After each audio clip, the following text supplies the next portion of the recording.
Батыр аға, көпті көрген дуалаусыз. Қарап отырғанша өткеннен бір сыр шертсеңіз. Жарайды, жас батыр, тыңда. Әлтеке Жидебай батыр әрі шешен болған екен. Жидебай көп жасап, көпті көріпті. 95 жасқа дейін өмір сүріп, нәсілі өсіп, немерелі шөберелі болған екен. Бертін қартайған кезінде жастық шағының жолдасы Қараменде би есіне түсіп, бір жігіттен сәлем жолдайды. Жидебайдың айтқан сөзін әлгі жігіт жаттап алады.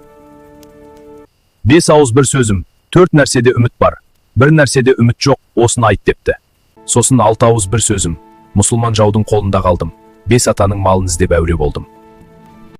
60 ат үйір бермейді, 70 торғай шырылдайды, 80 балапан ұя басып жатыр. Ал 90 жұмыртқа қашан жарылары белгісіз деген екен.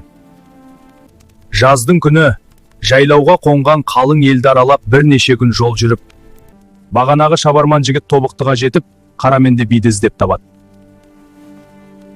Біраз күн жатып, тынығып ел жайы, ер амандығына қаныққасын жігіт қайтпақшы болады. Сонда Қараменде, жидекем тірі болса, маған басқа сәлем айтпады ма, деп сұрапты. Батырдың сәлемін естіген Қараменде, шарт жүгініп отырып, көп толғанып ойланады. Біраздан кейін 4 нәрседе үміт бар дегені, адам баласы 4 үмітпен жүріп өтеді екен ау. Жас өсемін деп үмітті, жалғыз көбейім деп үмітті, жарлыбайымын деп үмітті, ауру жазылам деп үмітті. Бір нәрседе үміт жоқ дегені, шіркін, көктемімен жазы өтіп жапырағы қуарған ағаштай. Ұрты солып, жағы суалған кәріліктен ғана үміт жоқ екен. 6 ауыз бір сөзім дегені және мұсылман жаудың қолында қалдым дегені.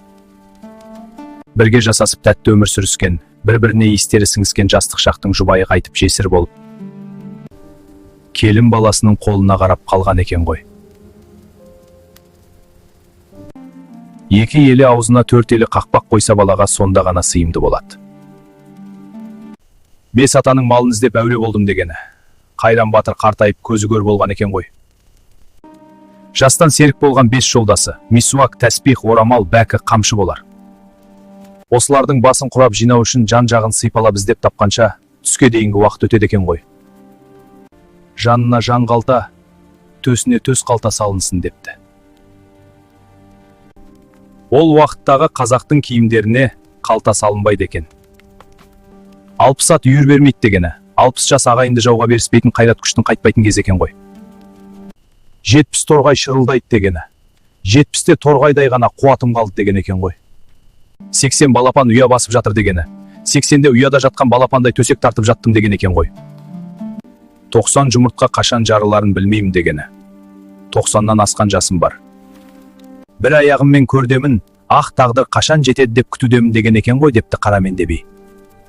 Батыр аға, әңгімеңіз керемет. Алла тағала жар болсын сізге, айтар ғибратыңыз таусылмасын. Батыр аға, жатып демалыңыз, мен сізді ауыстырайын. Рахмет жас батыр, саған сеніп тапсырамыз.